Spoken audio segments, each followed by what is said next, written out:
지금부터 60, 70년 전 일인데요.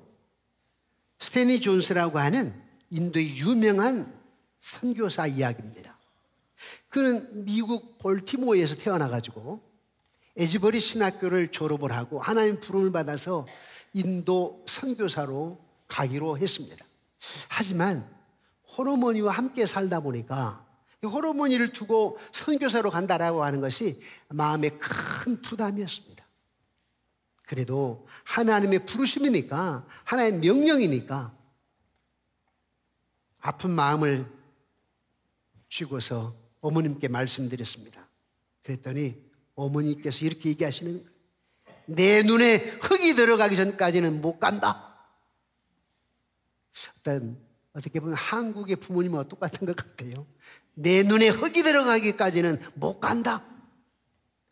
그러시며 너무 충격을 받으셨는지 몸져 들어 누우시고 말았습니다. 스탠리 존스는 이 일을 어떻게 해야 되나? 하나님께 순종하자니 홀어머니가 알아 어쩌면 돌아가실지 모르고, 어머님께 순종하자니 하나님께 불순종하는 것이 되고, 날마다 고민하고 기도하고 고민하기 시작했습니다. 그러다가 마침내 하나님께서 내 말에 순종하라, 내 말에 순종하라, 하나님의 음성처럼 귓전에 들려오는 세미한 음성이 있었습니다. 그래서 순종하기로 하고 이렇게 기도를 했습니다. 주님, 제가 순종하겠으니 나머지는 다 주님이 알아서 책임져 주시기 바랍니다. 이제 다음날 아침이면 배를 타고 출발을 해야 됩니다. 그런데 말입니다, 그날 아침에 기적이 일어났습니다. 어머니가 언제 그런 야식으로 벌떡 일어나신 겁니다. 그것도 기적인데, 몸져 드러내 계신 어머님이 벌떡 일어나는 것도 기적인데, 그 어머니가 뭐라고 하시냐면 축복 기도하면서 나는 걱정하지 말고 선교사로 가라. 이것도 기적이죠. 어머니가 벌떡 일어나는 것도 기적이고, 내 눈에 흙이 들어가기 전에 이렇게 말하시는 어머니가 빨리 인도로 가라. 기적입니다. 순종하는 자에게 있어서의 기적인데, 혹시 여러분 이 이야기를 들으면서 우리 권사님들, 여성도님들 무슨 생각이 드셨어요? 여러분 같으면 어떻게 하셨을 것 같아요? 저도 30년 전의 일을 생생히 기억하고 있는데요. 개척을 막 했을 때에 후배 목사님이 중국 선교사로 가기로 이미 선교사 임명을 받았는데 1년간만 선배 목사님을 돕겠습니다라고 해가지고 우리 교회에서 1년 동안 선교사로 주일학교 교역자로 섬겼어요. 그리고 이제 떠나게 되는데 제가 이제 공항을 나갔죠. 공항에 나갔는데 저 시골에서 어머님이 공항에 오셔가지고 막 펑펑 우시는 거예요. 막내 아들인데, 막내 아들이다 보니까 어머니가 연세가 많으세요. 지금은 소천하셨지만 펑펑 우시면서 제 느낌에는 너 이제 떠나면 내가 볼지 모르겠다, 그러시면서 우신 것 같았어요. 그리고 그 선교사님은 26년의 선교 사역을 잘 마치고 돌아와서 지금 한국 호프 선교의 대표로 있습니다. 여러분, 우리가 하나님의 자녀가 되는 날부터 한평생 배워야 될 가장 중요한 교훈이 있다면 그것은 순종입니다. 내가 크리스찬으로 한평생 배워야 될 교훈이 있다면 뭐라고요? 순종. 그런데 여러분, 순종하게 되면 그냥 개념적으로, 원론적으로 쉽게 여러분들의 입에 회자될 수가 있지만은 그 순종에는 깊은 의미가 있답니다. 그 순종에는 믿음과 사랑이 내포되어 있어요. 그냥 순종이 아니에요. 그 믿음은 뭐냐면 요즘 갈수록 신앙생활하기 힘들어요. 믿음 생활하기 힘들어요. 주일 성수하기 힘들어요. 경제가 어려우니까 온전하게 십주 생활하기 힘들어요. 이러한 때의 순종이라고 하는 것은 믿음이 포함되어 있어요. 주일 성수와 11조까지도. 또 뭐가 포함되어 있는지 아십니까? 사랑이 포함되어 있어요. 요즘 사랑 다 출장 갔습니다. 자녀가 부모에 대한 사랑도 출장 갔고요. 제1부모니 제2부모니 이런 걸 가르치다 보니까 자녀들이 부모에 대한 어떤 존경심도 사랑도 출장 가고 없습니다. 교회도 역시 마찬가지예요. 옛날 같은 그런 사랑이 점점 시들어져 가고 있어요. 서로 불신하고 신뢰하지 않고 너무 쉽게 사회와 세속화되었어요. 사랑이 없어요. 교회도 많은 경우에. 그런데 순종이라고 하는 것은 반드시 믿음과 사랑이 내포된 순종입니다. 크리스찬이라고 하게 되면 반드시 이 순종이 가장 중요한 교훈입니다. 하나님께서는 자녀된 여러분들에게 매일 그리고 온종일 마음을 다하여 순종하기를 요구하시고 기다리고도 계십니다. 하나님께서 인류 첫사람 아담을 만드시고 에덴 동산에 두시면서 내린 첫 명령이 뭔지 아십니까? 너무나 잘 아시죠? 창세기 2장 16절 17절인데 우리 한번 읽어봅시다. 시작.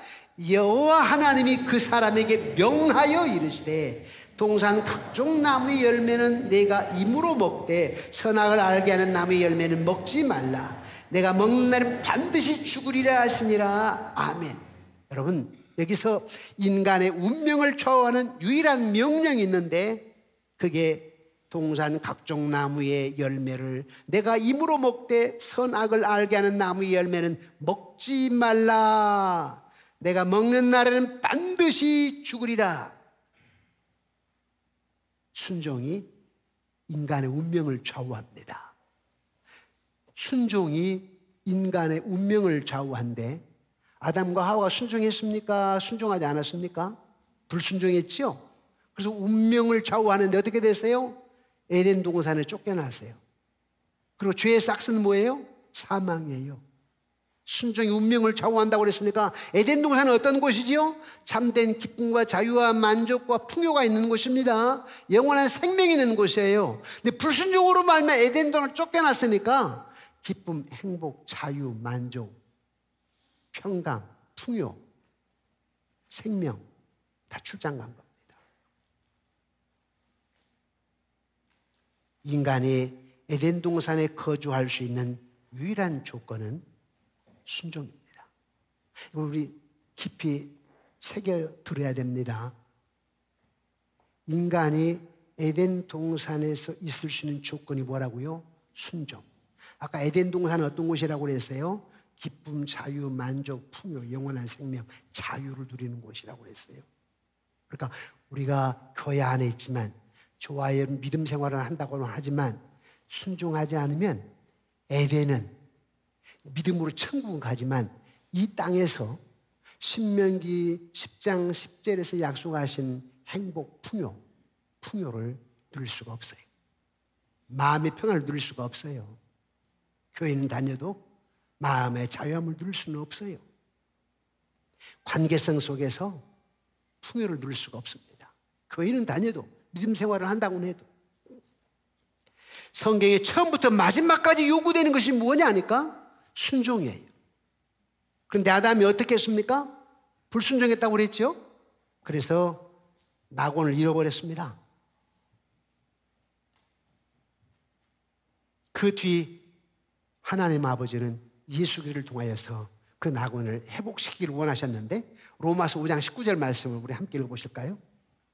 시작. 한 사람이 순종하지 아니함으로 많은 사람이 죄인 된 것 같이 한 사람이 순종하심으로 많은 사람이 의인이 되리라. 아멘.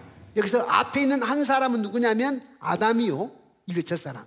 아담 한 사람이 순종하지 아니함으로 많은 사람이 죄인 된 것 같이 또 뒤에 한 사람이 순종하심으로 뒤에 한 사람은 누구죠?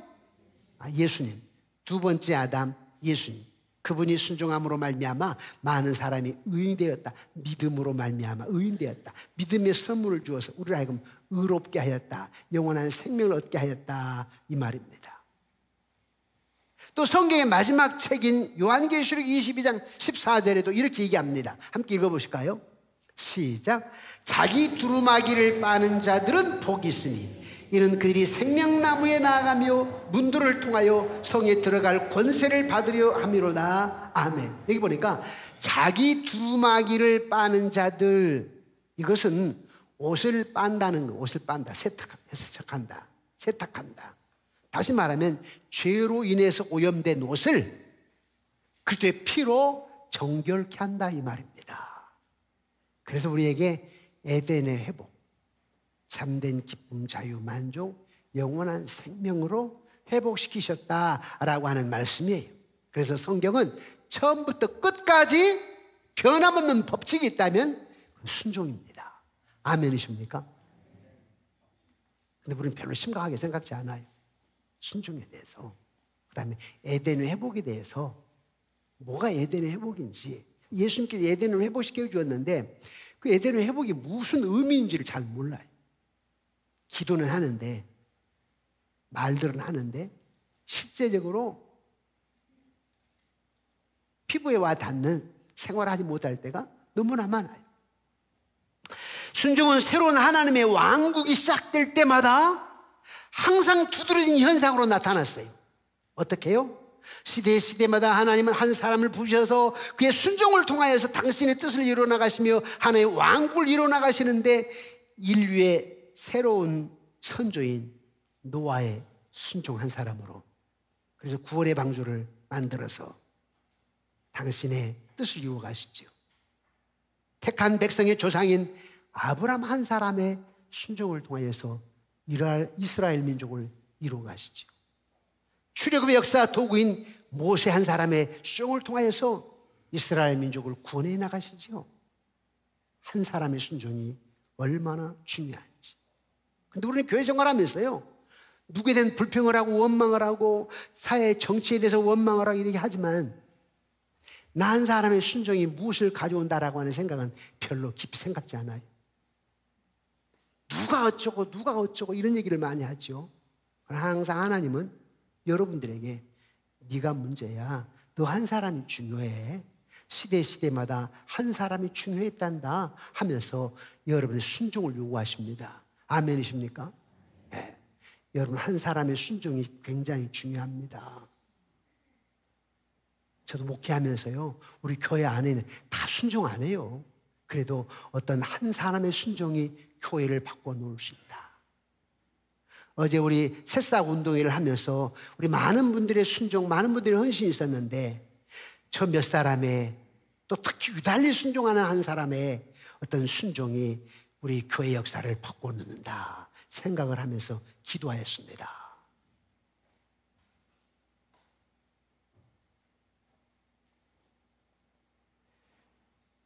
하나님의 명령에 순종했을 때 그러면 어떤 일이 일어나는가? 순종할 때 나타나는 역사. 하나님께 순종할 때 우리는 어떤 것을 경험할 수 있는가? 순종이 그렇게 중요한데 순종할 때 우리는 무엇을 경험할 수 있는가? 첫 번째는요, 우리의 길을 형통케 인도하십니다. 우리가 순종할 때 나타나는 경험이 뭐라고요? 형통케 인도하신다. 형통의 복을 누리신다는 것입니다. 이 본문 18절에서 19절 말씀을 또 함께 읽어보실까요? 시작. 모세가 그의 장인 이드로에게 돌아가서 그에게 이르되 내가 애굽에 있는 내 형제들에게로 돌아가서 그들이 아직 살아있는지 알아보려 하오니 나로 가게 하소서. 이드로가 모세에게 평안히 가라 하니라. 여호와께서 미디안에서 모세에게 이르시되 애굽으로 돌아가라. 내 목숨을 노리는다가 다 죽었느니라. 아멘. 모세가 미디안 광야에서 40년 동안 장인에게 신세를 졌지요. 처가살이. 아내를 얻고 애들을 얻고 40년 동안 잘 살았습니다. 그런데 하나님이 가라고 하니까 애굽으로 가래요. 내 민족을 구원하랍니다. 그래서 가야만 해요. 말하기 힘들지만 장인에게 아버님, 제국으로 떠나야 되는데요. 말씀을 드렸더니 하나님의 명령에 순종하는 그에게 하나님께서 형통의 복을 주셨는데 어떤 형통의 복이냐면 평안히 가라. 평안히 가라. 이것도 형통의 복이에요. 평안히 가라. 형통의 복입니다. 뿐만 아니라 또 어떤 형통의 복이냐니까 모세가 사람을 죽였지 않습니까? 애굽 사람을. 그래서 도망쳤어요, 미디안으로. 그런데 다시 애굽으로 가라고, 그 애굽으로? 그 바로 왕이 살아있을지 모르고 또 자기가 애굽 사람을 죽였기 때문에 애굽 사람이 자기들 안단 말이에요. 가면 죽어요, 죽어. 그래서 애굽으로 돌아가지 그렇게 부담스러웠지만은 무조건 하나님 말씀에 순종했어요. 가라고 하니까 순종해서 갑니다. 그런데 형통의 복을 주십니다. 어떤 형통의 복을 주시느냐? 네 목숨을 노리던 자가 다 죽었어. 하나님, 네 목숨을 노리던 자가 다 죽었어. 부담감을 제거해 주는 거예요. 미리 불안, 근심, 걱정을 다 제거해 주는 거예요. 이게 형통입니다. 너를 노리는 자, 왕도 죽었고 너의 과거를 아는 자들이 다 죽었어. 네 목숨을 노리는 자는 다 죽었어. 한마디로 내가 다 제거했어, 이 말이에요. 생사복을 주장하신 하나님, 모세를 통해서 이스라엘 백성들을 구원해야 되겠기에 모세의 장애물이 된 것 하나님이 다 제거하신 거예요. 이게 형통의 복입니다. 그러니 하나님의 말씀에 순종하는 자는 어떤 복이 있느냐? 무엇을 경험하게 하느냐? 형통케 하신다. 생각지 않는 일들을 경험하게 하신다는 것입니다. 여러분, 그렇다고 해서 우리가 만사형통한 건 아니올시다. 암초도 만나요. 장애물이 또 없잖아, 있어요. 그런데 그런 장애물로 하여금 뭘 느끼게 하느냐면 하나님이 반드시 인도하신다. 발걸음을 인도하신다라고 하는 깨닫게 하기 위한 것입니다. 여러분 한번 솔직히 한번 생각해 봐요. 여러분 신앙생활 지난 20년, 30년 신앙생활 해왔지만 만사형통합니까? 아니었죠. 그래서 지금 여러분 느낀 건 뭐예요?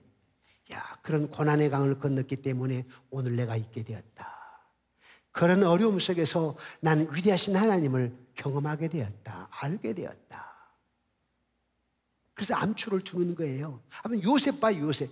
요셉도 하나님의 말씀에 순종했어요. 여러분 창세기 39장에 보니까 하나님이 요셉에게 함께 하심으로 형통케 되었더라, 형통케 되었더라, 형통케 되었더라 계속 얘기하죠. 왜요? 하나님 함께 하심으로. 하나님 함께 하셨단 말은 무슨 말이냐면 함께하고 요셉은 순종함으로 이 말이에요. 그런데 그런 요셉에게 암초가 나타났어요.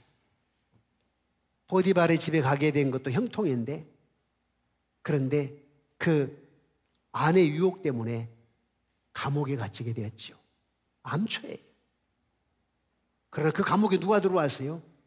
왕의 신하, 떡 맡은 자, 술 맡은 자. 그리고 하나님은 그들이 꿈을 꾸게 하고 하나님 요셉에게 그 꿈을 해석하게 하고 그리고 나중에 술 맡은 자가 회복되게 하고 술 맡은 자가 왕의 꿈을 꾸니까 그 왕의 꿈을 해석하게 해서 요셉에게 해석하게 해가지고 요셉을 애굽의 국무총리가 되게 만들어버려요. 암초가 있었지만 결국 승리케 하신다. 그래서 비단 모세만이 아니고 스탠리 존스만이 아니고 요셉만이 아니고 오늘 우리 모든 성도들에게 똑같은 말씀인데 암초가 있을 수 있다. 그러나 순종하는 자에게는 형통케 된다라고 하는 사실입니다. 아멘이십니까? 네. 오늘 여러분들에게 어떤 문제가 있습니까? 어떤 아픔이 있습니까? 며칠 사이에 아픈 분들이 많이 있거든요. 어제 체육대 할 때 아빠 손을 잡고 계단을 내려다가 한 아이가 넘어져서 이마가 찢어져서 옆반을 꿰맸어요. 그 소식을 들은 목사의 마음은 아픔이지요. 그래서 간절히 기도하고 어젯밤에 전화를 드렸어요. 또 우리 집사님 따님이 넘어져가지고 발목이 부러져서 수술을 해야 되는데 금방 수술이 안 돼. 그러니까 목사에게는 영적인 부담감을 가지고 기도해야 돼요. 권사님의 남편이 또 우리 한 권사님의 또 다른 남편이 또 창공으로 인하여서 수술을 받아야 되고, 이렇게 보면 참 아픔들이 많다, 어려움들이 많구나. 그러나 그때 우리 권사님들이 믿음으로 딛고 일어서기를, 그래서 결국은 하나님 인도하셨다라고, 그럼 하나님은 얼마나 위대하신 분인가를 간증할 수 있는 삶이 되게 해달라고 기도를 하는데, 저나 여러분 모두가 다 인생에 암초는 있습니다. 저의 목회도 암초는 있어.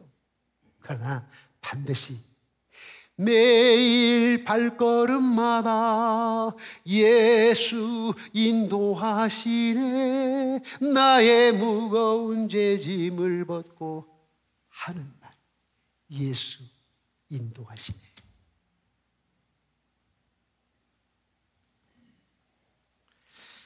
우리가 순종하게 되면 반드시 형통을 경험할 수 있다고 하는 것이고, 또 순종하고 나면 어떤 일이 생기는가? 두 번째는 작은 것으로 크게 쓰신다라고 하는 사실입니다. 두 번째는 뭐라고요? 작은 것도 크게 쓰신다. 아까 첫 번째는 형통의 복이라면 두 번째는 작은 것도 크게 쓰신다. 우리 아들이 작게 보여, 그런데 크게 쓰셔. 우리 남편이 작아, 그러나 크게 쓰셔. 교회가 작아, 크게 쓰셔. 여러분들이 작게 보여, 내가 작게 보여, 그러나 순종하면 하나님 크게 쓰십니다. 아멘이십니까? 네. 그 말씀이 오늘 본문 20절 21절에 나와요. 우리 20절 21절 함께 보실까요? 시작. 모세가 그의 아내와 아들들을 낙에 태우고 애굽으로 돌아가는데 모세가 하나님의 지팡이를 손에 잡았더라. 여호와께서 모세에게 이르시되 내가 애굽으로 돌아가거든 내가 내 손에 준 이적을 바로 앞에서 다 행하라. 그러나 내가 그의 마음을 완악하게 한즉 그가 백성을 보내주지 아니하리니. 여러분, 모세가 애굽에서 미디안 광야로 도망갈 때 아무것도 없었어요. 애굽에서 미디안으로 도망갈 때 손에 든 게 아무것도 없었어요. 그리고 미디안에서 애굽으로 올 때도 사실 아무것도 없어요. 그런데 오늘 본문에 보니까 애굽으로 돌아가는데 모세가 하나님의 지팡이를 손에 잡았더라. 하나님의 지팡이를 손에 잡았더라. 원래는 무슨 지팡이인데? 목동의 지팡이. 원래는 무슨 지팡이인데? 마른 막대기요. 보잘것없는 마른 막대기야. 순종하니까 안에 뭐라고 그래요? 하나님의 지팡이라고 그래요. 하나님의 지팡이라. 작은 거지만 크게 쓰시는 하나님. 그 마른 막대기 아무것도 아니에요. 부직갱이지요. 근데 하나님이 하나님의 지팡이라고, 모세의 손에 하나님의 지팡이라고, 그 하나님의 지팡이를 가지고 홍해바다를 가리키며 기도할 때 홍해바다 쫙 갈라지잖아요. 여러분, 작은 거지만 하나님이 크게 쓰신다는 말씀입니다. 나의 작은 재능도 순종하면 크게 쓰십니다. 여러분 자녀들이 작은 재능도 하나님이 붙잡으시면 크게 쓰십니다. 여러분 자녀들에 대한 기대감을 갖고 계십니까? 아니, 여러분 자녀들이 내 손자가 30명에서 28등이라고 해도, 그런데 이 아이가 주일학교 교회 열심히 다녀, 소망을 갖고 하나님에 대한 역사를 여러분 확실히 믿으십니까? 믿으셔야 돼요. 믿으셔야 돼요. 언젠가 오래전이었지요.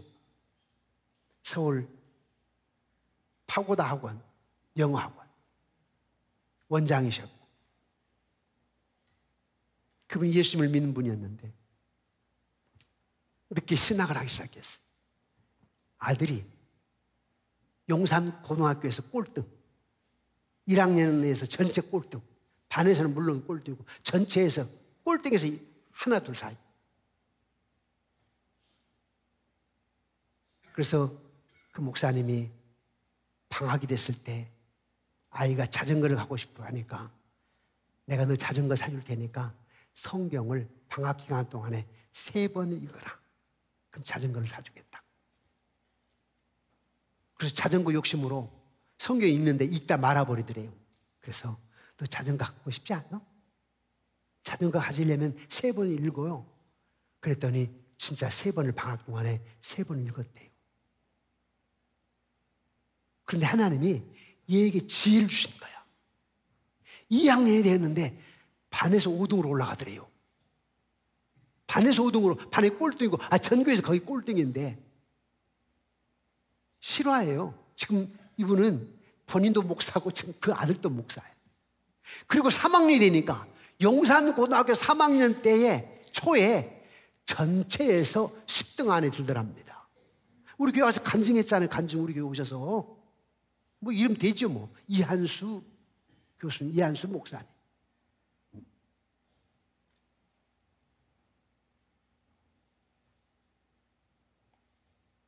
그리고 이제 1학년, 2학년 때는 못했으니까 서울대는 못 가고 전교에서 10등 안에 드니까 연대, 고대는 갈 수 있다고 학교 선생님이 얘기를 했답니다. 실력으로 봐서. 그런데 아빠, 나 신학대학교 가겠습니다. 그래가지고 총신대학교 간 거예요. 총신대학교 신학과는 가려면은 연고대 수준은 돼야 됩니다. 연고대 수준. 전에 예비고사 보면 연고대 수준 갈 수 있는 수준이라야 총신대 신학과를 갔습니다. 총신대 신학과를 갔어요. 그리고 군목, 공군 군목으로 갔다고. 지금은 목사로 주의를 하고 있지요. 간증거리. 하나님께 순종하면요, 안 될 것 같으나 되게 하시나는, 불가능하다 가능하게 하시는 하나님. 그리고 여러분들은 여러분 자녀 손손들의 기대감을 가져야 됩니다. 기대감. 여러분, 이 조선에 가난과 아픔을 등에 업고 살다간 푸른 눈의 여인, 미국의 간호 선교사 서서평 들어보셨어요? 독일어로는 이름이 쇠핑인데 서서평. 왜 서평이라고 했느냐면 천천히 평온하게, 한자어로 서평, 평온평자예요. 천천히 서자요. 그래서 서서평, 천천히 평온하게. 조선이라고 하는 나라, 정말 굶고 병들고 정말 힘든 나라, 그래도 천천히 평온하게 복음을 전해서 하나님 나라가 세워지기를 원한다. 그러니까 자기 이름을 쇠핑인데 서서평.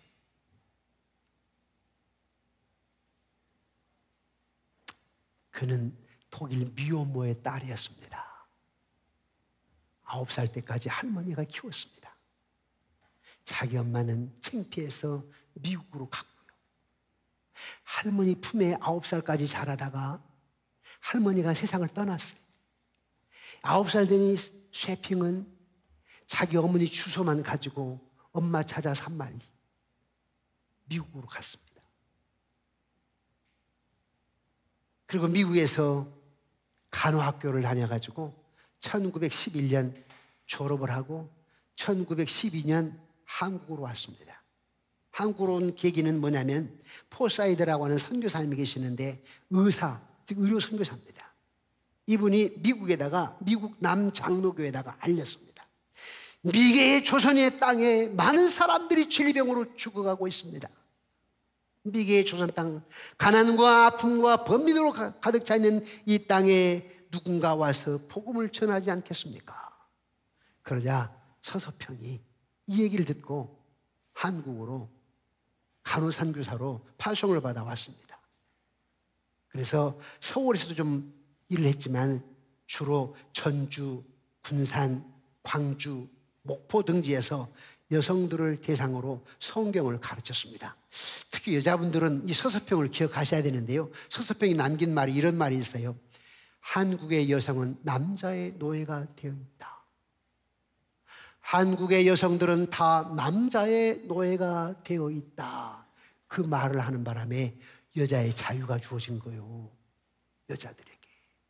그래서 여자들이 흰 옷, 검정 치마, 뭐 비녀라고 합니까? 이런 걸 다. 그리고 그래서 양장 시대가 열리게 된 거예요. 많은 포화를 돌아보았고 요즘은 그렇게 쓰지 않지요. 문둥병이라고 한센시, 나병자를 다 다니면서 치료해요. 노숙자를 돌아보았고 미혼모를 돌아보았고 천주교에서는 테레사 여사라고 하지만은 우리 한국에서는요, 서서평이에요, 서서평. 가냘픈 여인이었지만은, 작은 자였지만 하나님 크게 들어 사용하셨습니다. 그러니까 교회 안에 권사님들, 여러분들, 나는 작은 자라 내가 뭐 한다, 뭐 할 수 있어, 이렇게 생각하면 안 됩니다. 80대신 90대신 권사님들이 늘 교회에서 기도하게 되면 여러분들이 기도를 통해 교회가 성장하게 되고, 여러분들이 기도를 통해서 종의 메시지를 전하게 되고, 여러분들이 기도를 통해서 세계 복음화에, 한국 복음화에 앞장서게 되는 교회와 주의 종이 되는 거 아니겠습니까? 여러분 참 귀한 분들이에요. 저는 비행기를 탈 때마다 그런 생각을 해요. 내가 지금 미국으로 어디로 집회를 갈 때 우리 권사님들이 기도하신다 생각하는 거예요. 우리가 하나님께 순종하고 나가기만 한다면 세상적으로 별 볼 일 없는 것 같아도 하나님 크게 쓰신다라고 하는 사실입니다. 여러분 자녀를 크게 들어 쓰실 것입니다. 여러분 남편을 크게 들어 쓰실 것입니다. 여러분 아내를 크게 들어 쓰실 것입니다. 아멘이십니까? 네. 마흔이 되고 시운이 된 아내라 할지라도 그동안은 주부로 했다고, 그런데 남편이 그동안 열심히 하다가 혹시 이직을 하면서 한 1년 동안 쉰다고 합시다. 제가 어떤 분은 그러더라고.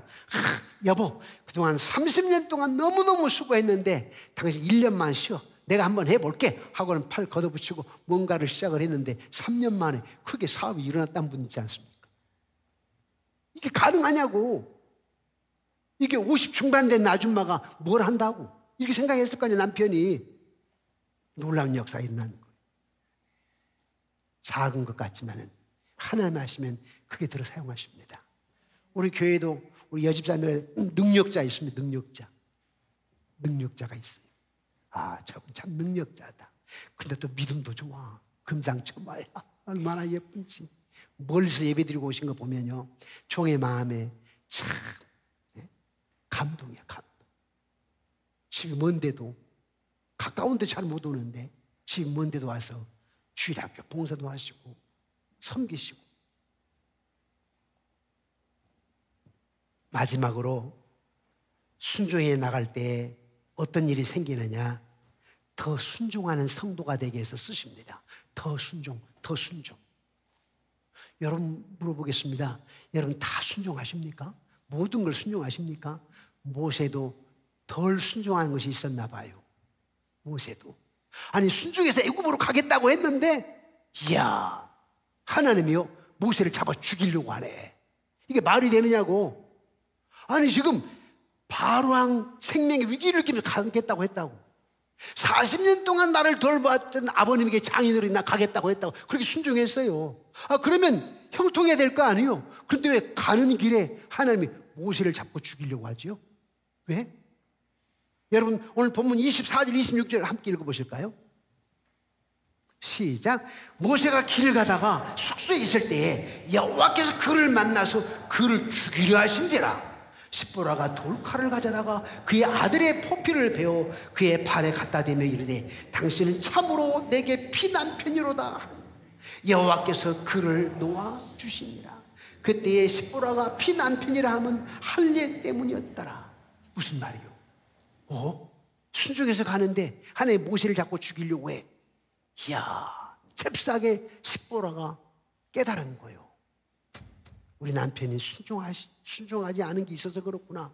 보니까 남편이 아들 할례를 행하지 않았네. 그게 지금 불순종이요. 2살 아래 때에 할례를 해주었어야 되는데 할례를 안 한 거예요. 순간 깨달은 거예요, 십보라가. 여러분, 부부간에 혹시 남편이, 혹시 아내가 뭔가 좀 곁길로 가게 되면 한쪽이라도 좀 온전한 정신을 가져야 됩니다. 한쪽이라도. 근데 제가 목회를 해보니까요, 둘 다 똑같은 경우가 많아요. 둘 다 똑같은 경우가. 아니, 세상 사람들은 둘이 똑같으니까 살지 이런 말을 한다고 하지만은 믿는 사람들 그런 말 하면 안 되거든. 우리 믿는 사람은 한쪽이라도 달라질 거 아니에요. 믿음 있는 사람이. 믿음이 있는 남편이 좀 낫든지, 믿음이 없다면 여자라도 좀 낫든지 그래야 될 거 아닙니까? 근데 똑같으면 안 된다니까. 똑같으면 망하는 거예요. 그런데 보니까 모세가 순종했다고. 그런데 잡아 죽이려고 하나님이 이해가 안 가.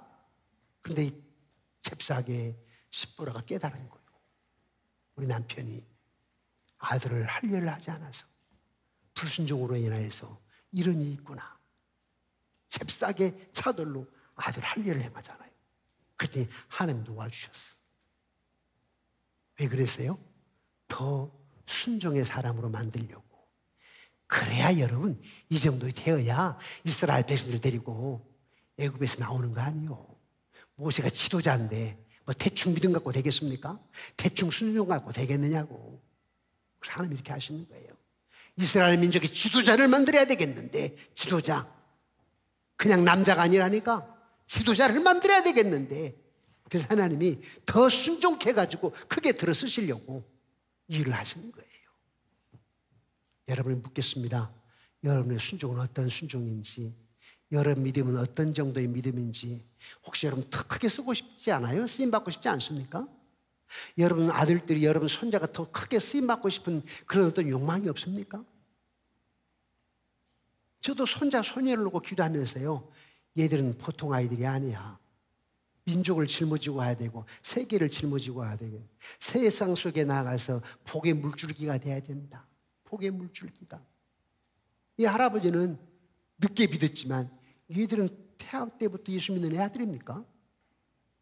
그리고 할아버지가 목사니까 더 기도를 응답하지 크게 수행받지 않겠어요? 더 영적인 욕심을 내는 거예요. 저와 여러분 영적인 욕심을 가져야 됩니다. 교만하면 안 되고, 교만하면 안 돼요. 교만하면 뭘 좀 해놓고 교만하면 안 돼. 뭘 좀 믿음 흉내 내놓고 교만하면 안 돼요. 겸손해야 돼. 겸손해야 돼. 나는 죽고 예수로 살아야 돼요. 교회 생활은요, 자기 주장이 강하면 안 돼요. 자기 주장이. 잘못된 것은 잘못되고 얘기는 하지만은 주장을, 내 고집을 펴서는 안 된다고. 함께 나누어야 돼. 포기할 줄도 알아야 되고, 남의 의견을 수렴할 줄도 알아야 되고, 그래야 지도자가 되는 거예요. 지도자 아무나 돼요? 장로님 아무나 되는 게 아니에요. 장로님 정도 되면 의견을 수렴해가지고 함께 배려하면서, 그래 함께 갑시다. 네, 그렇게 합시다. 그래야지. 자기 주장 펴면요, 이거 망하게 하는 거예요. 네? 본인도 망하고 공동체도 망하게 하는 거예요. 겸손해야 돼요. 낮아지고 나는 죽고. 그렇게 될 때 하나님은 작은 자라도 크게 들어 사용하십니다. 아멘이십니까? 말씀을 맺겠습니다. 결론은 여호와를 따라, 명령을 따라 순종하게 되면 형통케 하신다. 작은 거라도 크게 쓰신다. 또한 더 성숙하게, 더 순종해가지고 하나님 위대한 도구로 사용하신다. 이 말씀을 여러분 기억하시면서 오늘 주신 말씀이 목사의 그냥 얘기가 아니라 하나님의 음성으로 아멘하여 순종하는 여러분 자녀 손손들이 되어지기를 주의 이름으로 축원합니다.